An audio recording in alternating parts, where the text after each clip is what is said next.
Hello புட்டோஸ். இன்னைக்கு நம்ம பார்க்க போறது கவின் நடிப்புல வெளியே இருக்க கிஸ்ங்கிற படத்தோட கதையை தான். ஆக்சுவலா இது வந்து ஒரு ஃபேண்டசி மூவியா அண்ட் லவ் ஸ்டோரியா கிரியேட் பண்ணியிருக்காங்க. ஃபேண்டசி மூவினாலே ஒரு சூப்பர் பவர் இருக்கும்ல, அந்த மாதிரி நம்ம ஹீரோக்கு இருக்க சூப்பர் பவர் என்னன்னா, எவனாவது 2 பேர் லிப் கிஸ் அடிக்கிறத பார்த்தாங்க அப்படின்னா, இவருக்கு அவனோட ஃபியூச்சரே தெரிய ஆரம்பிச்சிடும். முன் ஜென்மத்துல செஞ்ச பாவத்தோட பலனா இவருக்கு இந்த பவர் கிடைச்சிருக்கு அப்படின்னா, இதுல இருந்து அவர் எப்படி தப்பிச்சாரு என்னங்கிறது தான் இந்த படத்தோட கதை. 2 பேர் லிப் கிஸ் அடிக்கிறத பார்த்தா நம்ம ஹீரோக்கு அவங்களோட ஃபியூச்சர் ஞாபகத்துக்கு வரும். உங்களுக்கு என்ன வரும் அப்படிங்கிறத மட்டும் மறக்காம கமெண்ட்ல சொல்லுங்க. என்ன வரும்னோனே நீங்க ஏதாவது கமெண்ட் பண்ணாதீங்க.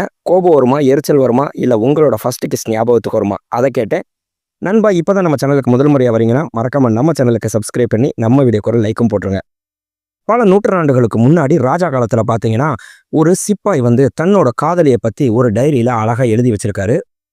அந்த நாட்டு ராஜாக்கு காதலே பிடிக்காது, காதல்னா என்னன்னே தெரியாத ஒரு அரக்கன். அவன் கையில் அந்த டைரி கிடைச்சோன்னே பார்த்தீங்கன்னா, அவனோட காதலி அள்ளியை கூப்பிட்டுட்டு வந்து எல்லார் கண்ணு முன்னாடியுமே கட்டி வச்சு எரிக்கிறான். அந்த சிப்பா எவ்வளவுதான் தடுத்தாலும் எல்லாரையும் பிடிச்சி தள்ளி விட்டுட்டு நெருப்புல எரிஞ்சிட்டு இருக்க தன்னோட காதலியை கட்டி பிடிச்சி அவன் அந்த நெருப்புலயே போய் பஸ்பமாகறான். எரிஞ்சு சாம்பல் ஆகிறதுக்கு முன்னாடி அந்த பொண்ணு பார்த்தீங்கன்னா, ஏய் ராஜா, காதல்னா என்னன்னு தெரியாம வாழ்ந்துகிட்டு இருக்க உனக்கும் காதல் வரும். அப்போ உன்னோட காதலியோட இதே மாதிரி நீ சேர முடியாம கத்தி கதறி அழுவடா, இது எத்தனை ஜென்மமானாலும் என்னோட சாபம்னு சொல்லிட்டு சாபம் கொடுத்துட்றாங்க. ஆனா அந்த ராஜா பார்த்தீங்கன்னா, இந்த மாதிரி காதல் ஏன் முன்னாடி வந்துச்சுன்னா அந்த காதலையே எட்டி உதைப்பேன், எனக்கு சாபங்கிறதே கிடையாதுன்னு சொல்லிட்டு அந்த ராஜா அங்கேருந்து கிளம்பிடுறான்.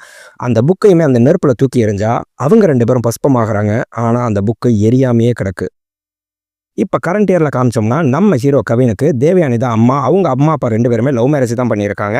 அவருக்கு அழகான ஒரு தம்பி இருக்காரு. அவருமே ஒரு பொண்ணை லவ் பண்ணிட்டு இருக்காரு. அவங்க அப்பா கேட்குறாரு, டேய், இவ்வளவு சந்தோஷமான ஒரு ஃபேமிலியா நாங்கள் இருக்கோம்னா லவ் மேரேஜ் தான் காரணம். நீ காலேஜ் படிக்கிறப்பயாவது ஒரு பொண்ணை லவ் பண்ணுவேன்னு பார்த்தேன், ஆனா இப்போ வரைக்கும் லவ்வே பிடிக்காம இருக்கேடான்னு கேட்டா, உங்களுக்கே அம்மாவை பிடிச்சிச்சுன்னா தோணுச்சு அப்படிங்கிறாரு. அதே மாதிரி தேவயானியுமே எனக்கு என்னமோ தோணுச்சு இவர் தான் சொல்லிட்டு, அதனால தான்டா லவ் பண்ணி கல்யாணம் பண்ணங்கிறாங்க. நல்லா தான் ஃபேமிலி போயிட்டு இருக்குன்னு சொல்லி பார்த்தோம்னா, எதிர்பாராத விதமா ஒரு தடவை ஆஃபீஸில் இவரோட அப்பா இன்னொரு பொண்ணுக்கு கிஸ் பண்ணுறதை இவர் பார்த்துடுறாரு. அவ்வளவுதான், அம்மாவுக்கு துரோகம் பண்ணிட்டான்னு சொல்லிட்டு 2 பேரையும் கோர்ட்டில் நிப்பாட்டி 2 பேருக்கும் டைவர்ஸே வாங்கி கொடுத்து கூட்டிட்டு போயிடுறாரு. சில மாசங்கள் கழித்துன்னு பார்த்தீங்கன்னா, கடலுக்குள்ள புதைஞ்சு போன அந்த ரகசிய புக்கு பார்த்தீங்கன்னா மறுபடியும் கரை வந்து சேருது. நம்ம கவின் பார்த்தீங்கன்னா, அவரோட பேர் நெல்சனு. வாரணமாயிரம் சூர்யா மாதிரி கிட்டாரை வச்சுட்டு பாட்டு பாடுறவராக இருக்காரு. அவர் ஃப்ரெண்டும் காலேஜில் ஒரு கான்சர்ட்டில் பாட்டு பாடிட்டு இருக்கும்போது பார்த்தீங்கன்னா, அந்த காலேஜில் படிக்கிற ஜூனியரை புக்கே எடுத்துகிட்டு வந்து லவ் ப்ரப்போஸ் பண்ணுறாங்க. டேய், தயவு செய்து அசிங்கப்படுத்தாமல் பேசாமல் விட்டுடா அப்படின்னு சொன்னோம்னா, அந்த பொண்ணை கண்டுக்காம ரொம்ப திமிராவே இருந்தா அவங்க அப்படியே கண்ணு கலங்கி எழுதிட்டு, ஏண்டா நானா உனக்கு வந்து லவ் ப்ரப்போஸ் பண்ணா, உனக்கெல்லாம் பொண்ணுங்களை பார்த்தா கேவலமாக போச்சா, ஒரு பொண்ணு அழுக வச்சுட்டேல, நீ இதே மாதிரியே லவ் பண்ணி கதறி கதறி அழுவடா, இது என்னோட சாபம்னு சொல்லி கத்திக்கிட்டே அங்கேருந்து கிளம்பி போயிடுறாங்க. இப்போ நம்மளுக்கு அந்த மேஜிக்கல் புக்கை காமிச்சோம்னா, அந்த புக்குக்கு மேலே ஒரு லாக் இருக்கு. அந்த டைரிக்கு மேலேயே பார்த்தீங்கன்னா நெல்சன்னு பேரே பச்சை குத்தி இருக்கு. அந்த புக்கு கரையோரத்தில் இருந்ததை ஒரு குப்பை பொறுக்கிறவன் கையில் கிடைக்குது. அவன் அதை எடுத்துட்டு கரெக்டாக சுற்றிட்டு இருக்கும்போது பார்த்தீங்கன்னா, எதிர்பாராமல் ஒரு பார்க்குள்ளே குப்பை பொறுக்கிறதுக்கு வர்றதை காமிக்கிறாங்க. இப்போ நம்மளுக்கு ஹீரோயின் சாராவை காமிச்சோம்னா, அவங்க வந்து ஒரு டான்ஸ் கிளாஸ் வச்சுருக்காங்க. அதே பார்க்கில் பார்த்தீங்கன்னா அவங்க டீமோட டான்ஸ் ப்ராக்டிஸ் பண்ணிட்டு இருக்காங்க. அதே சமயம் நம்ம ஹீரோவும் அவரோட ஃப்ரெண்டும் ஒரு ஈவென்ட் மேனேஜரை பார்க்கறதுக்காக அதே பார்க்குக்கு வந்தாங்கன்னு சொல்லி சொன்னோம்னா, இவங்க டான்ஸ் ஆடிட்டு இருக்கும்போது அந்த குப்பை பொறுக்கிறவன் அந்த வழியாக செக்யூரிட்டி விரட்டுறாங்கன்னு ஓடுனா, எதிர்பாராத விதமாக அந்த புக்கு இவங்க கால் கிட்ட வந்து விழுகுது. கரெக்டாக அந்த புக்கை பார்த்தவங்க, என்ன இது நெல்சன்னு பேர் எழுதியிருக்கு, யாரோட தான் இருக்குன்னு சொல்லிட்டு எடுத்துட்டு கரெக்டாக நெல்சன் அப்படின்னு சொல்லி கூப்பிட்டா, நம்ம ஹீரோ திரும்பி பார்க்கறத பார்த்தோன்னே, இந்த அங்கே உங்களோட புக்குன்னு சொல்லிட்டு கையில் கொடுக்குறாங்க. என்னடா இது நம்ம பேர் எழுதியிருக்கேன்னு யோசிச்சுட்டு இருக்க முன்னாடியவும் டக்குன்னு மழை வந்துடுது. ஓகே பாய்ன்னு சொல்லிட்டு அவங்க அங்கேருந்து கிளம்பி ஓடிடுறாங்க. இவருமே என்ன பண்ணுறதுன்னு தெரியாமல் அந்த புக்கை எடுத்துகிட்டு இங்கே கிளம்பி வந்துடுறாரு.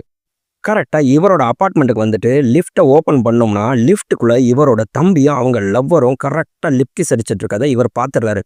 பார்த்த உடனே பார்த்தீங்கன்னா, டக்குன்னு இவருக்கு ஏதேதோ ஞாபகம் வருது. என்னன்னு சொல்லி பார்த்தீங்கன்னா, இவங்க 2 பேர் இருக்கிற இடத்துல அவங்க லவ்வருக்கு இன்னொரு லவ்வர் ஆல்ரெடி இருக்கேன்.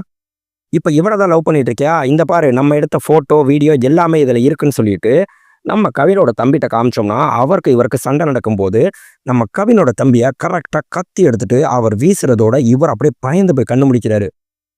இப்போ நம்ம கவினோட தம்பியும் அவங்க லவ்வரும் பார்த்தா, டேய் உங்க அண்ணன்டான்னு சொல்லிட்டு, ஏண்டா தம்பி கிஸ் அடிக்கிறது இந்த அளவுக்கு குறுகுறுன்னு பார்த்துட்டு இருக்கான், உங்க அண்ணனுக்கு அசிங்கம் இல்லைன்னு சொல்லிட்டு வாடா இங்கேருந்து போகலான்னு சொல்லி அவங்க அங்கேருந்து கிளம்பிடுறாங்க.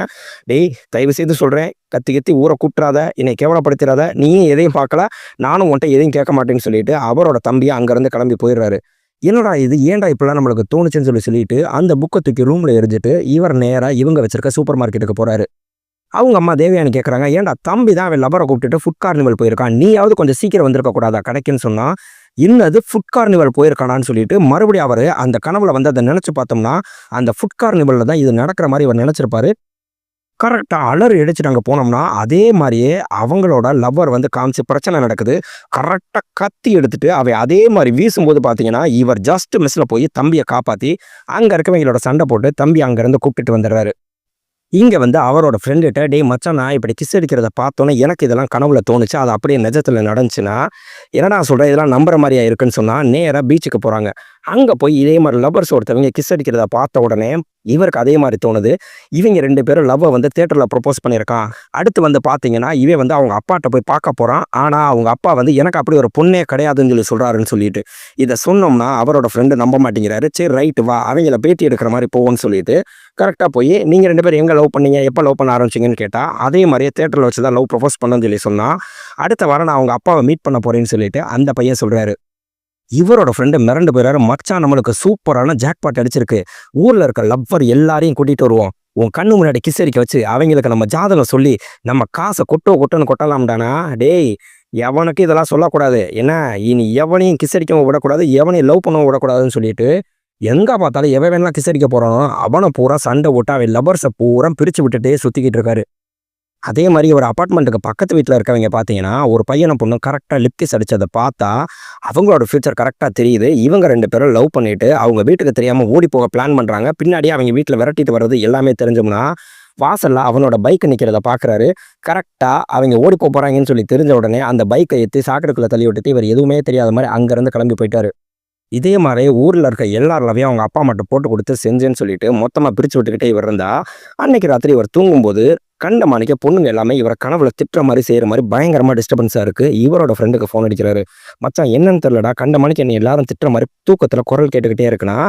சரி வேறு வழியே இல்லை, எங்கள் அப்பா சைக்காட்டிஸ்ட்டு தானே, வா போய் பார்க்கலானா. டேய் அந்த ஆளையானா, எப்பா உனக்கு இருக்க பவரை வேற எவனுக்காவது தெரிஞ்சிச்சுன்னா இந்நேரம் இன்ஸ்டாவில் ரீல்ஸாக போட்டிருப்பாங்க, பேசாமல் வா, எங்கள் அப்பா இருந்தால் யாருக்கும் சொல்ல மாட்டான்னு சொல்லிட்டு அவங்க அப்பாவை போய் பார்க்குறாங்க.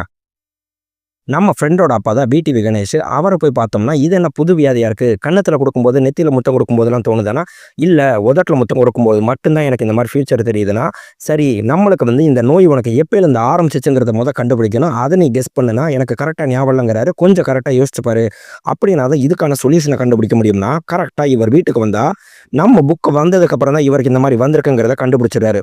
அதனால் அந்த புக்கு தூக்கி கரெக்டாக வெளியே குப்பையில் போட்டோம்னா அந்த வாட்ச்மேன் எடுத்து அவங்க அம்மாட்டே கொடுத்து மறுபடியும் இந்த புக்கை மறுபடியும் இவர்கிட்டே வந்து சேருது. அவர் ஃப்ரெண்டுகிட்ட சொல்லிட்டு வாடா மறுபடியும் தூக்கி கடல்லே போட்டுட்டு வந்துடும்னு சொல்லிட்டு தூக்கி கடல்லே வீசுறாங்க. ஆனால் கடலும் பார்த்தீங்கன்னா மறுபடியும் தூக்கி எறிஞ்சு இந்த புக்கை மறுபடியும் இவர்கிட்ட வந்து சேர்ந்துருது. என்ன பண்ணுறதுன்னே தெரியாமல் மறுபடியும் நம்ம பிடிவி கணேஷ்ட கொண்டு வந்து கொடுத்தா அந்த புக்கை அங்கேயே கொளுத்துறாரு. ஆனால் அந்த புக்கை எரிஞ்சும் போகலை. இந்த புக்கு ஏதோ ஒரு மந்திர சக்தி வாய்ந்த புக்குங்கிறத மட்டும் இவங்க தெரிஞ்சுக்கிறாங்க. அந்த ஏரியாவில் இருக்க ஒரு மிகப்பெரிய சாமியார்ட்ட போய் பார்க்குறாங்க. அவர் இந்த புக்கை பார்த்த உடனே மந்திரிச்சு சோழி போட்டுட்டு சொல்கிறாரு, இந்த புக்கில் இருக்கதை நீ தெரிஞ்சுக்கணும்னு சொல்லி சொன்னோம்னா இது எப்படி உன்கிட்ட வந்து சேர்ந்துச்சு அப்படிங்கிறத கண்டுபிடி, அவங்க மூலியமாக தான் நீ இதை தெரிஞ்சுக்க முடியும்னு சொல்லிட்டு அந்த பொண்ணை இவர் இப்போ தேட ஆரம்பிக்கிறாரு. அவங்களோட டான்ஸ் ஸ்கூலை ஒரு வழியாக கண்டுபிடிச்சி நம்ம கணேஷும் இப்போ நம்ம நெல்சனும் அந்த ஏரியாவுக்கு வராங்க. நம்ம சாராட்ட படிக்கிற ஸ்டூடெண்ட்டே பார்த்தீங்கன்னா அன்னைக்கு எல்லார்ட்டையும் பிளான் பண்ணி கரெக்டாக அங்கே ஒரு டான்ஸ் கான்செப்ட் மாதிரியே பிளான் பண்ணி நம்ம சாராக்கு ரொமான்டிக்காக லவ் ப்ரொப்போஸ் பண்ணுறாரு. அங்கே இருக்க எல்லாரும் வெடி வெடிச்சுட்டு கிளாப் தட்டி சாரா சாரா அக்செப்ட் பண்ணிக்கன்னு சொல்லி கற்றுக்கிட்டு இருந்தோம்னா அவங்கள சிரிச்சுக்கிட்டே வந்து அந்த மோதிரத்தை வாங்கிட்டு ஓகே எல்லாரும் கிளம்பி போங்கன்னு சொல்லிட்டு எல்லாரையும் அனுப்பி விட்றாங்க. அந்த பையன் ரொம்ப சந்தோஷமா, நான் எதிர்பார்க்கவே இல்லை சாரா, நீ லவ் அக்செப்ட் பண்ண வேணாம், அதான் தெரிஞ்சிருக்கல, அப்புறம் ஏன்டா ப்ரொப்போஸ் பண்ண, நம்மளுக்கு இந்த லவ் இதெல்லாம் செட் ஆகாது, ஆனால் எல்லாரும் முன்னாடி நீ ப்ரொபோஸ் பண்ணுற, நான் உன்னை அசிங்கப்படுத்துகிற மாதிரி வேணான்னு சொல்லி மொக்க வாங்கினேன்னு சொல்லி சொன்னோம்னா சும்மா இருக்காமல் உன்னை ஓட்டுன்னு ஓட்டி உன்னை அழுக விட்டுருவாங்க, அது வேணாங்கிறதுக்காக மட்டும்தான்டா நான் இதை வாங்கிக்கிட்டேன், புரிஞ்சுக்கோ, நீ எப்பயும் போல் டான்ஸ் கிளாஸ்க்கு வா செய்ய, நம்ம ஒரு நல்ல ஃப்ரெண்டாக இருப்போம் அப்படின்னு சொல்லிட்டு அந்த ரிங்கை அவன்கிட்ட திருப்பி கொடுத்துட்றாங்க. இவங்க 2 பேரும் கரெக்டாக இதை பார்த்துட்டு இருந்தா நம்ம கணேஷ் சொல்கிறாரு, நீ வந்து இவள்கிட்ட சும்மா கேட்டாலும் தெரிஞ்சுக்க முடியாது, நீ இந்த டான்ஸ் ஸ்கூலில் சேர்ந்துருன்னு சொல்லிட்டு அவரை அங்கேயே சேர்த்து விட்டுறாங்க. இவரும் கரெக்டாக அங்கே டான்ஸ் கிளாஸ் சேர்ந்தோம்னா அது என்னமோ பேர் சொல்கிறாங்க, அந்த டான்ஸில் 2 பேர் ஒருத்தவங்க கையை கொடுத்துட்டு ஆடுற மாதிரி நம்ம ஹீரோயினை கரெக்டாக இவர்கிட்ட கையை கொடுத்துட்டு ஆடலான்னு சொல்லி பார்த்தோம்னா இவருக்கு பொண்ணுங்கள்ட்டே செட் ஆகாதுங்கிறதுனால வேறு வழியே இல்லாமல் ரொம்ப ஒதுங்கி ஆடுறாரு.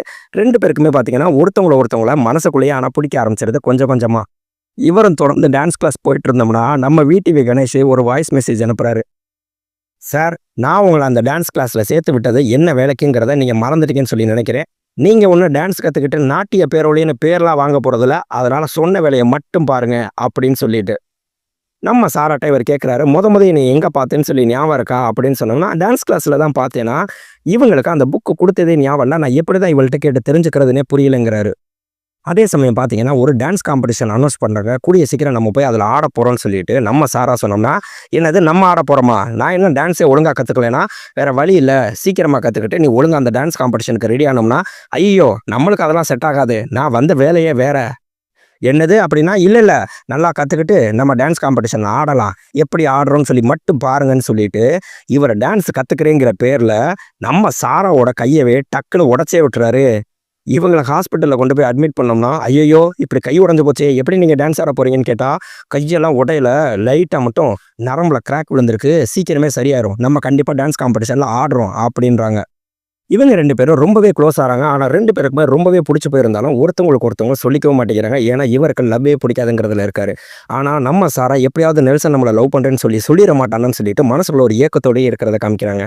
அன்னைக்கு பார்த்தீங்கன்னா, "சாரா, நான் உன்ட்ட ஒரு விஷயம் கேட்பேன். மனசுல என்ன தோணுதோ டக்குன்னு ஓப்பனா சொல்லிடுறேன்னு" சொன்னா, இவங்க அப்படியே அவ்வளோ சந்தோஷமா லவ்வ பத்தி தான் கேட்க போறான்னு சொல்லி சொன்னா, அவர் கேட்கிறாரு, "இப்ப லவ்வர்ஸ்க்கு நடக்க போறதெல்லாம் நம்மளுக்கு தெரிஞ்சா, அது நம்மளுக்கு காண்டா இருக்காது?" அப்படின்னு கேட்டா, "என்ன லூசா நீ? இதுதான் இவ்வளோ சீரியஸா முக்கியமான விஷயம்னு சொல்லி சொன்னியான்னா?" "இல்ல, ஆமா. நீ எனக்கு சொல்லுனா."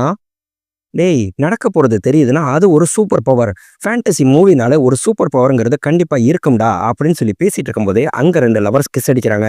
நம்ம சாரா அத பார்த்தவங்க டக்குன்னு, "டேய் நில்சா, அத திரும்பி பாருடா. 2 பேரும் கிஸ் அடிக்கிறாங்கடா." இவர் பார்க்கவே மாட்டேங்கிறாரு.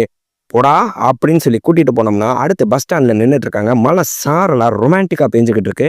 இவங்க கேட்கறாங்க, "மழையில நனையிறத பத்தி என்ன நினைக்கிறேன்னு?" கேட்டா, "வேடிக்கை பார்க்கறதுனா ஓகே. நனையிறதெல்லாம் நம்மளுக்கு செட் ஆகாதுங்கன்னா, கிஸ் அடிக்கிறது பிடிக்காது, மழையில நனையிறது பிடிக்காது. என்ன ஜென்மம்டா நீ?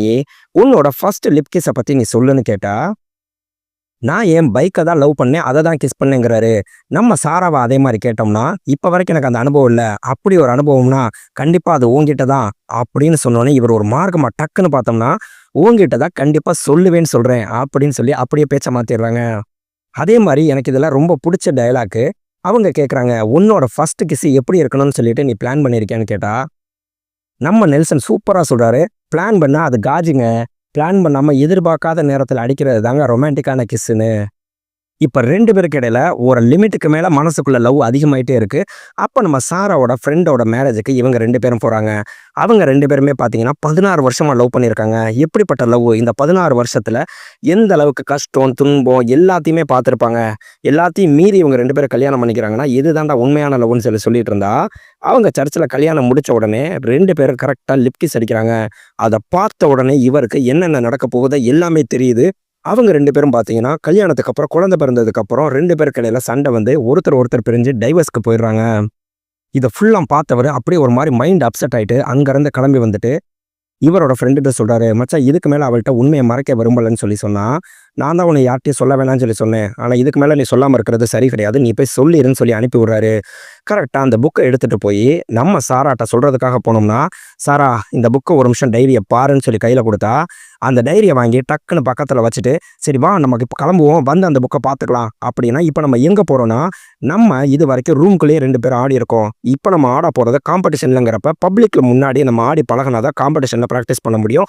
அதுக்காக தான் ஒரு இடத்துக்கு போறோம்ன்னு சொல்லிட்டு, கரெக்ட்டா ஒரு பப்ளிக்ல டேப் ரெக்கார்ட போட்டு 2 பேரும் டான்ஸ் ஆட ஆரம்பிக்கிறாங்க. இவரு, "ஏய், என்ன இந்த இடத்துல ஆடணுங்கிறேன்னா, கண்ண மூடு. என்னைய கட்டிப்புடி. டான்ஸ் ஆட்டோமேட்டிக்கா வரும்ன்னு" சொல்லி சொன்னோம்னா, இவர் அப்படியே அந்த லவ்ல பயங்கரமா ரொமான்டிக்கா 2 பேரும் டான்ஸ் ஆடிட்டு இருக்காங்க. கரெக்ட்டா டான்ஸ் முடிச்ச உடனே நம்ம சாரா பார்த்தீங்கன்னா, இவருக்கு லிப் கிஸ் அடிச்சிடுறாங்க. 2 பேரும் கிஸ் அடிச்ச செகண்டுக்கு இவருக்கு அடுத்து என்னென்ன நடக்க போகுதுன்னு தெரிஞ்சோம்னா, வரிசையா நம்மளுக்கு இதுவரைக்கும் அன்லாக் பண்ண முடியாத புக் பார்த்தீங்கன்னா, கீ ஆட்டோமேட்டிக்கா ஓப்பன் ஆகுது. அடுத்து பார்த்தீங்கன்னா, ஒரு சின்ன பிள்ளை கையில இருக்க பலூன் வெடிக்கிறத காட்டுறாங்க. நம்ம சாரா வீட்டு வாசல்ல ஆம்புலன்ஸ் இருந்து தூக்கிட்டு போறத காமிக்கிறாங்க. அடுத்து ஒரு சர்ச்சோட பெல் சவுண்டு. அதுக்கு அடுத்து பார்த்தீங்கன்னா, நம்ம சாராவோட சமாதி முன்னாடி நம்ம நெல்சன் உட்காந்து கதறி அழுகுறாரு. இத பார்த்த உடனே இவர் மிரண்டு போய் டக்குன்னு நம்ம சாராவ அங்கேயே கீழ தள்ளி விட்டுட்டு, இவர் தப்பிச்சேன் பொழச்சேன்னு சொல்லி வேகமா ஓடி வந்துட்டு, தனியா உட்காந்து கதறி கதறி அழுகுறாரு. இங்கே வேவேமா அதே மாதிரி வந்து பார்த்தோம்னா அந்த புக்கு அன்லாக் ஆயிருக்கு. அதை எடுத்து படிக்கலான்னா என்ன எழுதியிருக்குங்கிறதே இவங்களுக்கு புரியலை. வேவேமா நம்ம விடிவி கணேஷ் சொல்கிறாரு, இப்போ நம்ம தஞ்சாவூருக்கு போகிறோம். அங்கே வந்து தொல்பொருள் ஆராய்ச்சியாளர் ஒருத்தர் இருக்காரு. அவருக்கு எல்லா லாங்குவேஜும் தெரியும். அவர் கண்டிப்பாக படித்து சொல்லுவாருன்னா அங்கே இருக்கிறது நம்ம பிரபு. அந்த புக்கை படித்தவர் இந்த புக்கு உங்களுக்கு எப்படி கிடச்சிச்சுன்னு சொல்லி சொன்னோம்னா இவர் நடந்ததை ஃபுல்லாக சொல்கிறாரு. அந்த புக்கை என்னை விட்டு போகவே மாட்டேங்குதுன்னா நம்ம பிரபு சொல்றாரு, இந்த மாதிரி ஒரு கொடூரமான ராஜா 2 பேரையுமே கண்ணு முன்னாடி எரிச்சு கொன்னுட்டான். அந்த பொண்ணோட சாபம் தான் இப்படி அப்படின்னு சொன்னா, டேய் இந்த ஜென்மத்திலேயாவது லவ்வர்ஸை பிரிச்சு விட்டுருக்க.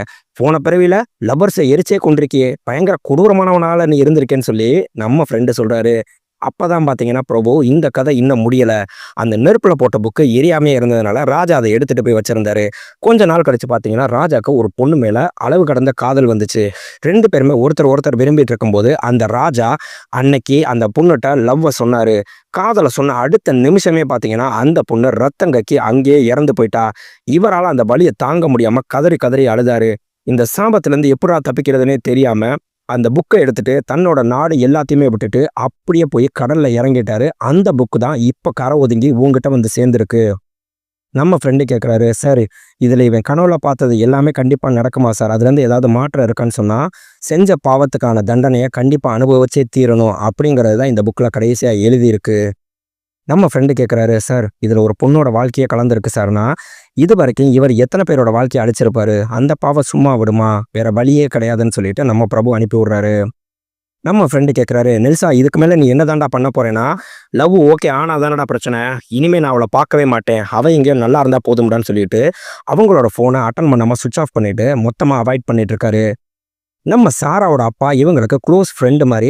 அவர் கேட்குறாரு, சாரா நீ ஏதோ அப்செட்டாக இருக்க மாதிரி இருக்குது, அப்பாட்ட சொல்லலான்னா சொல்லுன்னு சொன்னால், இல்லைப்பா நெல்சன் கிட்ட எனக்கு ஒரு ஃபீலிங்ஸ்னா அவனுக்கு அதே மாதிரி ஃபீலிங்ஸ் இருக்காமா, நல்ல பையன்தான் அவன்னு சொல்லி சொன்னால், தெரியலப்பா ஃபீலிங்ஸ் இருந்த மாதிரி தான் இருந்துச்சு, ஆனால் ஏன் தெரில அவாய்ட் பண்ணுறான்னா, சரிம்மா எதுவாக இருந்தாலும் நீ தெரிஞ்சுக்கோ அப்படின்னு சொல்லி அனுப்பிவிட்டா நம்ம நெல்சனை தேடி கண்டுபிடிச்சி இங்கே சூப்பர் மார்க்கெட்டுக்கே வந்துடுறாங்க.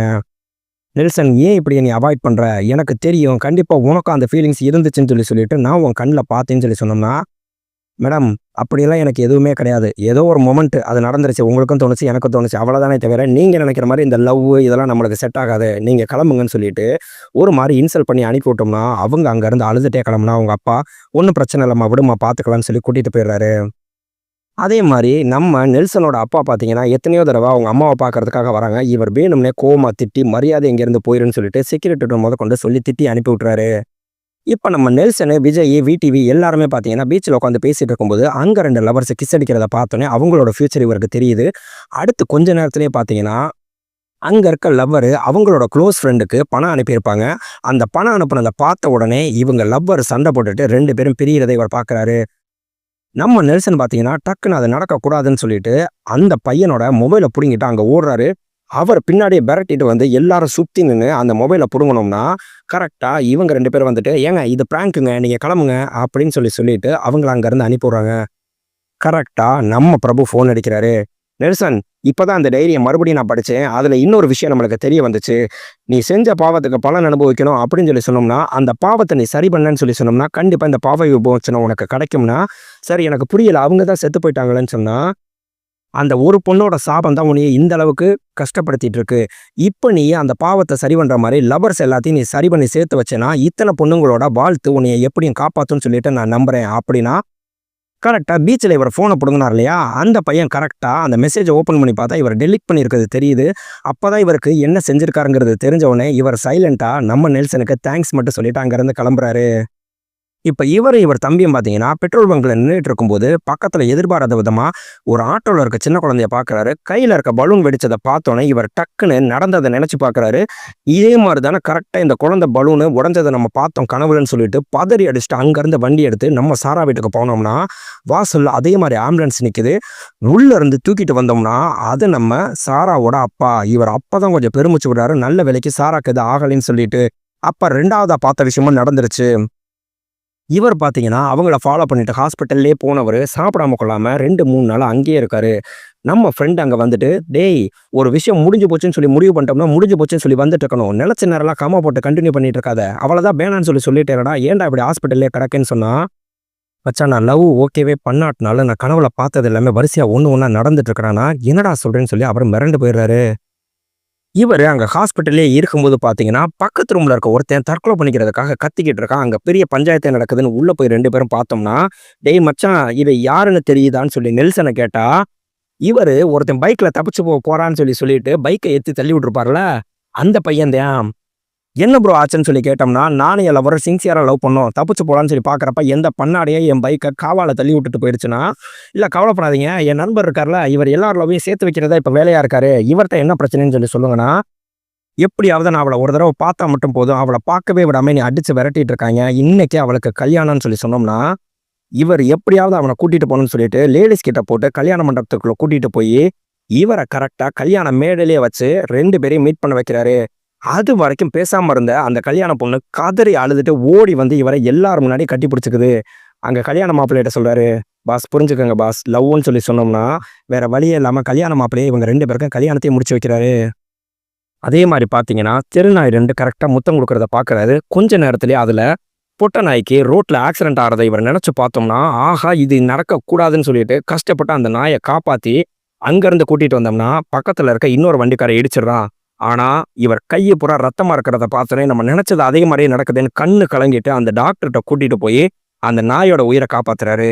அதே மாரி அந்த ஆண் நாயும் பின்னாடியே ஓடியாந்து, அந்த கிளினிக்ல வாசல்லயே நின்னோம்னா, இவர் கதவ திறந்து விடுறாரு. அத அழுதுகிட்டே போயி, அந்த பொட்ட நாய அப்படியே நக்கி நக்கி குடுத்து லவ் பண்றத பார்த்தோனே, இவருக்கு அப்படியே கண்ணு கலங்கிருது. ஒரு வழியா ஆக்சிடென்ட் ஆன நாயோட உயிரையும் இவர் காப்பாத்திடுறாரு. இப்ப நம்ம நெல்சன் பார்த்தீங்கன்னா, ஒரு வீட்டுக்கு ஜாமான் குடுக்க போறாரு. கரெக்ட்டா பார்த்தீங்கன்னா, அதுக்கு பக்கத்து வீட்ல இருக்கிறது இவங்க அப்பா. மாத்தி காலிங் பெல் அடிச்சோம்னா, உள்ள இருக்கிறது நம்ம கௌசல்யா தான். 2 பேரையும் பார்த்தோனே கடுப்பாயிட்டு அங்கருந்து கிளம்புனா, "டேய் நெல்சா ப்ளீஸ்டா நில்றான்னு" சொல்லி சொன்னோம்னா, அவரு கோவமா அங்கருந்து கிளம்பி வந்துடுறாரு. நம்ம நெல்சனோட அப்பா பார்த்தீங்கன்னா, இவங்களோட ஃபேமிலி ஃபோட்டோ, ஒய்ஃப் தேவயானி இவர் பசங்களோட இருக்கிறத பார்த்துட்டு அப்படியே கண்ணு கலங்கி அழுதுட்டு இருக்கத நம்ம கௌசல்யா பார்க்குறாங்க. பார்த்துட்டு இங்க தேவயானிட்ட வந்து நம்மளுக்கு சூப்பர் மார்க்கெட்ல பேசிட்டு இருந்தா, வாசல்ல கார பார்த்த உடனே நம்ம நெல்சன் கடுப்பாயி அந்த கார அடிச்சு உடைக்கிறாரு. "ஓ! நீங்களா? நான் அந்த ஆளுன்னு சொல்லி நினைச்சேன். எம்மா மரியாதையா உங்கள கிளம்ப சொல்லு. இல்லைன்னா கார் மட்டும் தான் உடைஞ்சிருக்கு. பார்த்துக்கோன்னு" சொல்லிட்டு மிரட்டிட்டு அங்கருந்து கிளம்பிடுறாரு. விடாம இவர் சாராவ ஃபாலோ பண்ணிட்டே இருந்தா, நம்ம சாரா சொல்றாங்க, "டேய் லவ் பண்றவன் கூட இப்படி ஃபாலோ பண்ண மாட்டான். நீ அசிங்கப்படுத்திட்டு மறுபடியும் என்னை ஏன் இப்படி ஃபாலோ பண்ணிட்டு டார்ச்சர் பண்ணிட்டு இருக்க? சத்தியமா சொல்றேன், இனிமே நீயும் நானும் பேசுறதுக்கு கூட வாய்ப்பு கிடையாது. மரியாதையா என் பின்னாடி வராம போயிடு." அப்படின்னு சொல்லி கோவமா திட்டிட்டு அங்கருந்து கிளம்பிடுறாங்க. இங்க நம்மளுக்கு தேவயானியும் அவங்க அப்பாவும் பேசுறத மட்டும் காமிக்கிறாங்க. வீட்டுக்கு வந்து நம்ம நெல்சன் பார்த்தோம்னா, அவங்க அம்மா பழைய ஃபோட்டோ, மேரேஜ் ஆன ஃபோட்டோ எல்லாத்தையுமே எடுத்து மாட்ட சொல்லி அவர் தம்பி மாட்டிட்டு இருப்பாரு. "என்னடா இந்த வேலைய பார்த்துட்டு இருக்கேன்னு?" கேட்டா, "அம்மா தான் மாட்ட சொன்னுச்சு. நீ எல்லார் வாழ்க்கையிலயும் கைய வச்ச மாரி, நம்ம அம்மா, அப்பா வாழ்க்கையில கை வைக்காம இருந்திருக்கலாம்." இவர் கோவமா நேரா அவங்க அப்பா இருக்க வீட்டுக்கு போனோம்னா, அங்க அவரு மேரேஜுக்கு ரெடி ஆயிட்டு இருக்காரு. "யோவ்! நீ எல்லாம் மனுஷனாயா? அங்க அம்மா இன்னும் உன்னைய நினைச்சு அழுதுகிட்டு இருக்கா. நீ இங்க அடுத்த கல்யாணத்துக்கு ரெடி ஆயிட்டு இருக்கேன்னு" சொல்லிட்டு கண்ட மாணிக்க திட்டிட்டு இருந்தா, "ஏம்மா நீ எல்லாம் நல்லா இருப்பியான்னு?" சொல்லிட்டு கௌசல்யாவ திட்ட போனா, உள்ள நம்ம தேவயானி இருக்காங்க. "அம்மா நீ என்னம்மா இங்க பண்ற? அந்த ஆள் நம்மள ஏமாத்தி துரோகம் பண்ணியிருக்காரும்மான்னு" சொன்னா, ஏமாத்துனது அவர் நம்மள கிடையாதுடா. நம்ம எல்லாரும் சேர்ந்து இந்த பொண்ண தான்டா ஏமாத்தியிருக்கோம்ன்னு சொன்னா, நம்ம கௌசல்யாவும் நெல்சனோட அப்பாவும் காலேஜ் டயத்திலே லவ் பண்ணியிருப்பாங்க. 2 பேரும் கல்யாணம் பண்ணலாம்ன்னு சொல்லி நினைக்கும்போது, இவங்களோட அப்பா அடிச்சு பிரிச்சு வச்சுட்டாங்க. அதுக்கப்புறம் நம்ம கௌசல்யா எங்க இருக்காங்கன்னே சொல்லிட்டு கண்டுபிடிக்கவே முடியல. "நீ 2 பேரையும் என்னைக்கு பார்த்தியோ, அன்னைக்கு தான்டா இவங்க அப்பாவும் கௌசல்யாவ பார்த்துருக்காரு." நம்ம கௌசல்யாக்கு பார்த்தீங்கன்னா, சாக போறாங்க கொஞ்ச நாள்ல. அத பார்த்த உடனே இவர் அப்படியே கண்ணு கலங்கிட்டு நம்ம கௌசல்யாக்கு முத்தம் குடுக்குறாரு. அத தான் இவர் பார்த்துட்டு தப்பா நினைச்சுட்டாரு. நம்ம கௌசல்யா சொல்றாங்க, "நான் வந்து ஒரு நல்லவர தான் லவ் பண்ணியிருக்கேன். கொஞ்ச நாள்ல நான் சாக போறேங்கிறது தெரிஞ்சும், அவர் எனக்காக வந்து என் கூட வாழ்ந்துட்டு இருக்காரு. நான் ஆசைப்பட்டது எல்லாமே ஒரு அழகான குடும்பம். நான் இவன கல்யாணம் பண்ணிட்டு வாழணுங்கிறது தான். உங்க குடும்பத்த பிரிக்கணுங்கிறது என்னோட எண்ணம் கிடையாது. எனக்குமே உங்கள மாரி ஒரு குடும்பம் இருக்கு." அப்படின்னு சொல்லிட்டு நான் மனசளவுல சந்தோஷப்பட்டுட்டு இருக்கேன் நெல்சன் சொல்லி சொன்னோம்னா, அவங்க அப்பா சொல்றாரு, "இவளுக்குமே நம்மள மாரி ஒரு அழகான குடும்பம் இருந்திருக்கணும்டா. ஆனா அது மிஸ் ஆனதுக்கு நான் தான்டா காரணம்னு" சொன்னோம்னா, என்னைய மன்னிச்சிருப்பான்னு சொல்லி மன்னிப்பு கேட்டா, "டேய் இதெல்லாம் என்னடா ஒரு பெரிய விஷயமான்னு?" சொல்லிட்டு அவர் கட்டி பிடிச்சு அழுதுட்டு இருக்கும்போதே டக்குன்னு இவருக்கு மணி அடிக்கிற சவுண்டு கேட்டவுனே, இவரு கனவுல பார்த்தது ஞாபகம் வருது. கரெக்ட்டா இதே பெல் அடிக்கிற சவுண்டு தானன்னு சொல்லிட்டு, இவர் அலறி அடிச்சுட்டு நம்ம சாரா எங்க இருக்காங்கன்னு சொல்லிட்டு கிளம்புறாரு. நம்ம சாரா பார்த்தீங்கன்னா, இன்னைக்கு அந்த கான்சர்ட்‌டுக்கு கிளம்பியிருப்பாங்க. அந்த கான்சர்ட்‌ல பார்த்தீங்கன்னு சொல்லி சொன்னோம்னா, கரெக்ட்டா ஃபயர் ஆக்சிடென்ட் ஆகுது. அந்த இடமே நெருப்பு புடிச்சு எரிஞ்சுட்டு இருக்கு. இவர் ஃபோன் அடிச்சாலுமே அவங்க அட்டெண்ட் பண்ண முடியல. நேரா அந்த கான்சர்ட்‌டுக்கு போனோம்னா, அங்க நெருப்பு நெறைய எரிஞ்சுட்டு இருக்கும்போது, இவர் கொஞ்சம் கூட யோசிக்காம நம்மளுக்கு உள்ள போயிடுறாரு. எல்லாரும் வெளிய வந்துட்டாங்க. நம்ம சாரா பார்த்தீங்கன்னா, ஒரு இரும்பு கம்பி கால்ல மாட்டுனதுனால அவங்களால எந்திரிக்க முடியல. இவர் கஷ்டப்பட்டு அவங்கள காப்பாத்துறேன்னு சொல்லி பார்க்குறாரு. அந்த நெருப்பெல்லாம் சுத்தி இவங்கள மட்டும் அணைச்சுட்டு, தூக்கலான்னு சொல்லி பார்த்தோம்னா அந்த இரும்பு கம்பி வெயிட்டாக இருக்குது, தூக்க முடியலை. டேய் இங்கேருந்து கிளம்பி போடா கிளம்பி போடான்னு சொல்லிட்டு சப்பு சப்புன்னு அவங்க அரைகிறாங்க. நம்ம நெல்சன் ஒன்னே ஒன்று தான் சொல்கிறாரு, உன்னைய விட்டு நான் விலகி போனதுக்கு காரணமே உனக்கு எதுவும் ஆயிடக்கூடாதுங்கிறதுக்காகத்தான். உனக்கே ஏதாவது ஆகுதுங்கிறப்ப உன்னோட சேர்ந்து நான் சாவறதுக்கும் தயாராக இருக்கேன்னு சொல்லிட்டு அப்படியே இறுக்கி கட்டி பிடிச்சிட்டு அங்கேயே உட்காந்துறாரு. கடவுளே இவங்கள காப்பாத்தின மாதிரி அந்த இடத்துல மழை பயங்கரமா பெய்யுது. 2 பேருமே அப்படியே மழையில அந்த ஃபயர் ஆக்சிடென்ட்லேருந்து தப்பிச்சிடுறாங்க. இப்போ நம்ம கௌசல்யாக்கும் இவங்க அப்பாவுக்கும் சாகறதுக்குள்ள மேரேஜ் பண்ணி வச்சிடணும்னு சொல்லிட்டு அங்கே ரெடி பண்ணியிருந்தா, அங்கே சாராவை பார்த்துட்டு தேவயானி கேட்குறாங்க, ஆமாம் நெல்சன் எங்கம்மான்னு சொல்லி காமிச்சா, நெல்சனும் பிரபுவும் பார்த்தீங்கன்னா கடற்கரையில் நின்று இதுக்கு மேலே இந்த புக்கே நம்மளுக்கு வேணாண்டா சாமின்னு சொல்லிட்டு அந்த தைரியத்துக்கு கடலில் எரியிறாரு. எரிஞ்சிட்டு அடுத்த ஜென்மத்திலேயாவது கண்டிப்பாக ராஜாவாக பிறக்காமல் இருக்கணும் சார்ன்னு சொல்லி சொன்னால், ஒய்யால நம்ம பிரபு அங்கே தான் ஒரு ட்விஸ்ட் வைக்கிறாரு. நெல்சா, நீ அந்த ராஜாவா இருக்கேன்னு சொல்லிட்டு ஏன் நினைச்சிட்டு இருக்க, ஒருவேளை நீ தான் அந்த சிப்பாயா இருந்தா அப்படின்னு சொல்லி சொன்னோமா, இவர் ஒரு செகண்ட் நினைச்சு பார்க்கறாரு. ஏன்னா அந்த சிப்பாய் பார்த்தீங்கன்னா அவரோட லப்பர் நெருப்புல எரிஞ்சிட்டு இருக்கும்போது கொஞ்சம் கூட யோசிக்காம போய் இவரும் அந்த லப்பரை கட்டி பிடிச்சிட்டு நெருப்புல எரிவார் இல்லையா, அதே மாதிரிதான் இவரும் ஓடி போய் நம்ம சாராவை கட்டி பிடிச்சிட்டு உட்காந்துருப்பாரு. அப்படியே நம்மளுக்கு இனிதே இந்த படம் முடிவடையுது நண்பா. அந்த புக் அப்படியே பார்த்தீங்கன்னா கடலுக்கு அடியில் போறதோட நம்மளுக்கு காமிக்கிறாங்க. நண்பா என்னைய கேட்டிங்கன்னா என்றைக்குமே சொல்லுவேன், உண்மையான காதல்ங்கிறது என்றைக்குமே வாழ்ந்துட்டு இருக்கு. அந்த கணவனும் மனைவிக்கு இடையில அந்த உண்மையான காதல் 2 பேருமே ஒருத்தர் ஒருத்தர் அவங்களுக்குள்ளேயே அந்த காதலை காமிச்சுக்கிட்டாங்கன்னு சொல்லி சொன்னோம்னா இருக்கிறதுலே சிறந்த குடும்பம் அதுதான். ஆனால் இங்கே நிறைய இடத்துல நடக்கிறது என்னன்னா, கணவன் மனைவிட்ட காதலை காமிச்சா அந்த மனைவி இன்னொரு இடத்துல காதலை காமிக்கிறாங்க. இல்லை மனைவி கணவன்கிட்ட உண்மையான காதலோட அன்பையும் பாசத்தையும் காமிச்சோம்னா அந்த கணவன் எச்சத்தனமா இன்னொரு பொண்ணுகிட்ட போய் அந்த காதலை காமிச்சிட்டு இருக்காரு. வாழ்க காதல், கள்ளக்காதல் இல்லை. இந்த படத்தை பற்றியோ இல்லை நம்ம லாஸ்ட்டில் சொன்ன விஷயத்தை பற்றியோ உங்களுக்கு ஏதாவது கருத்து இருந்துச்சுன்னா மறக்காமல் அதை கமெண்ட்டில் சொல்லுங்கள். இந்த வீடியோ பிடிச்சிருந்துச்சுன்னா மட்டும் மறக்காமல் நம்ம வீடியோக்கு லைக் போடுங்க. அப்படியே நம்ம சேனலுக்கு சப்ஸ்கிரைப் பண்ணிடுங்க. மறுபடியும் அடுத்த ஒரு நல்ல வீடியோவில் உங்களை நான் சந்திக்கிறேன். பை பட்டோஸ்.